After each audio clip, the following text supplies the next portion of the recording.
আজকে তোমাদের সাথে স্টাফড আলুর দমের রেসিপিটা শেয়ার করব। আর এই রেসিপিটা কিন্তু সম্পূর্ণ নিরামিষ পদ্ধতিতেই তোমাদেরকে বানিয়ে দেখাবো।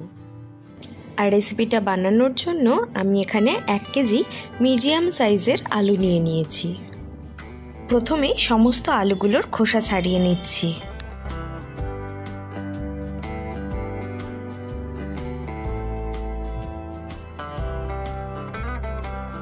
আলুর খোসা ছাড়ানোর পর আলুগুলো কিন্তু একবার ভালো মতন ধুয়ে নিতে হবে। এবারে একটা করে আলু নিয়ে আলুর ভেতরকার অংশটা কুড়ে বার করে নিতে হবে।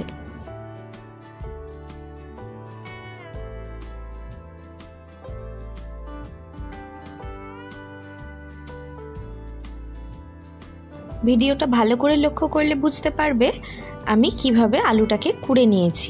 এটা করা কিন্তু খুবই ইজি, তবে এটা খুব সাবধানে ধৈর্য ধরে করে নিতে হবে।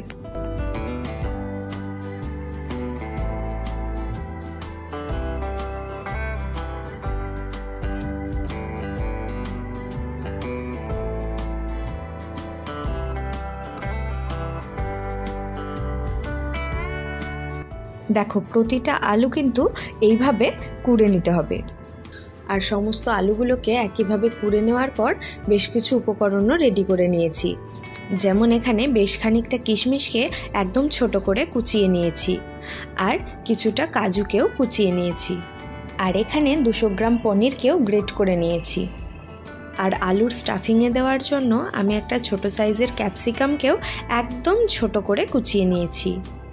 এবারে আলুগুলো ভেজে নেওয়ার জন্য কড়াইয়ে 1/2 কাপ মতো তেল দিয়ে দিচ্ছি। তেলটা ভালো মতো গরম হয়ে যাওয়ার পর আলুগুলো দিয়ে দেব, আর আলুগুলো সামান্য হলুদ আর নুন দিয়ে ভালো মতন ভেজে নেব। তবে আমি কিন্তু ঢাকা দিয়ে লো টু মিডিয়াম ফ্লেমে আলুগুলোকে ভেজে নেব।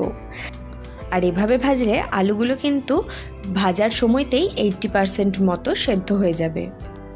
দেখো, আলুগুলো কিন্তু খুব ভালো মতন লালচে হয়ে এসেছে, আর আলুগুলো বেশ অনেকটাই কিন্তু সেদ্ধ হয়ে গেছে। এই পর্যায়ে কিন্তু আমাদেরকে আলুগুলোকে তুলে নিতে হবে।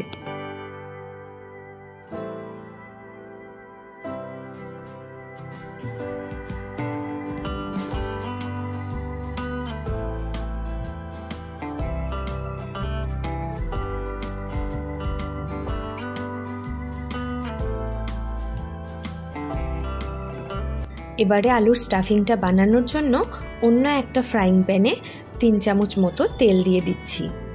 আমি কিন্তু এখানে ওই আলু ভাজার তেলটাই ব্যবহার করছি।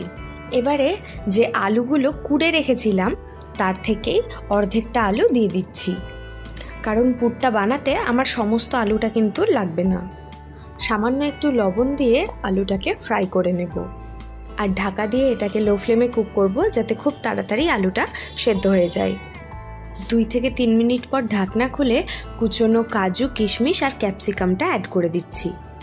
আর এর সাথে কিছু গুঁড়ো মশলাও অ্যাড করে দিচ্ছি, যেমন 1/2 চামচ জিরে গুঁড়ো, 1/2 চামচ ধনে গুঁড়ো। আর মশলাগুলোকেও খুব ভালো মতন মিশিয়ে নিয়ে কিছুক্ষণ কুক করে নেব। এবারে 1 চামচ চিনি, 1 চামচ মতো গোলমরিচ গুঁড়ো আর 1/2 চামচ গরম মশলা গুঁড়ো দিয়ে খুব ভালো মতন মিশিয়ে নেব।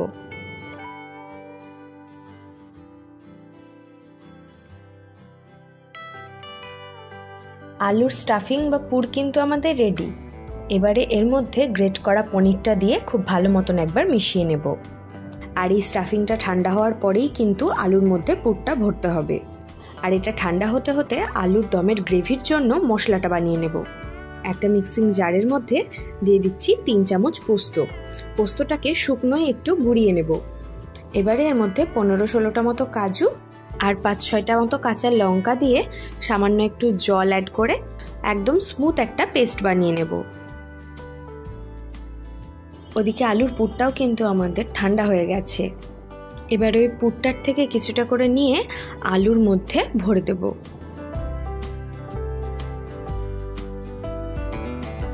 আর প্রতিটা আলুই কিন্তু একইভাবেই রেডি করে নেব।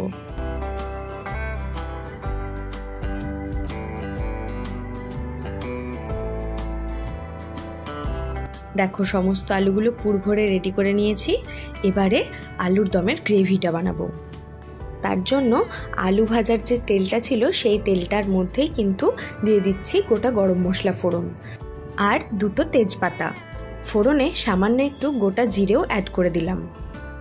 এবারে তেলের মধ্যেই 1 চামচ ধনে গুঁড়ো, 1 চামচ জিরে গুঁড়ো, 1 চামচ হলুদ গুঁড়ো আর 1 চামচ কাশ্মীরি লঙ্কার গুঁড়ো দিয়ে মশলাগুলো খুব ভালো মতন কুক করব। এবারে অ্যাড করে দিচ্ছি 1 চামচ ভর্তি করে আদার পেস্ট আর দিচ্ছি 2টো ছোট সাইজের পেস্ট করে রাখা টমেটো। আর টমেটোর সাথেও মশলাটা ভালো মতন কষিয়ে নেব। আর এই মশলাটা কষানোর সময়তেই কিন্তু সামান্য একটু চিনি আর স্বাদ অনুযায়ী নুনটাও অ্যাড করে দিতে হবে। আর মশলাটাকে 2 থেকে 2.5 মিনিট মতো কুক করলেই দেখবে মশলার থেকে খুব সুন্দর তেল ছেড়েছে আর মশলার সমস্ত কাঁচা গন্ধ কিন্তু চলে গেছে। এই পর্যায়ে কাজু আর পোস্তর যে পেস্টটা বানিয়ে রেখেছিলাম সেটাই অ্যাড করে দেব। আর এই মশলার বাটি ধোয়া জলটাও সামান্য একটু অ্যাড করে দিচ্ছি। এবারে মশলাটা কিন্তু খুব ভালো মতন কষিয়ে নিতে হবে যাতে কাঁচা মশলার কোনো রকম গন্ধ না থাকে। মশলাটা 2-3 মিনিট ধরে খুব ভালো মতন কুক করে নিয়েছি। দেখো মশলার থেকে কি সুন্দর তেল ছেড়েছে। এবারে কিন্তু পরিমাণ মতো জলটা অ্যাড করে দিচ্ছি।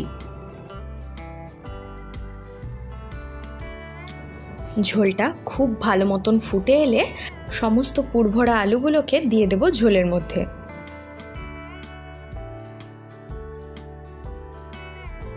আর আলুগুলো ঝোলে দেওয়ার পর কিন্তু খুব বেশি ঘাটাঘাটি করব না, হালকা হাতে একবার নেড়ে দেব। ব্যাস, এবারে 3 থেকে 4 মিনিট এভাবেই এটাকে ঢাকা দিয়ে ফুটিয়ে নেব।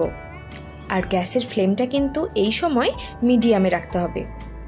আর তাহলেই কিন্তু স্টাফড আলুর দম আমাদের একদম পারফেক্টলি রেডি সার্ভ করার জন্য। এই ডিশটা কিন্তু লুচি, পরোটা বা ফ্রাইড রাইসের সাথেও খুব ভালো লাগে খেতে। সচরাচর এটা তো বাড়িতে বানানো হয় না, অনুষ্ঠান বাড়িতেই আমরা খেয়ে থাকি। তবে এটা বানানো কিন্তু খুব বেশি কঠিন নয়, আর সেটা নিশ্চয়ই ভিডিওটা দেখেই তোমরা বুঝতে পেরেছো। বাড়িতে তোমরা অবশ্যই ট্রাই করো। চলো তাহলে এই রেসিপিটা আর আমার ভিডিও যদি ভালো লেগে থাকে তাহলে লাইক করতে ভুলো না, আর আমার চ্যানেলটা অবশ্যই সাবস্ক্রাইব করে দিও। আবার কথা হচ্ছে নেক্সট ভিডিওতে অন্য কোনো রেসিপি নিয়ে। আজ আসি, টাটা।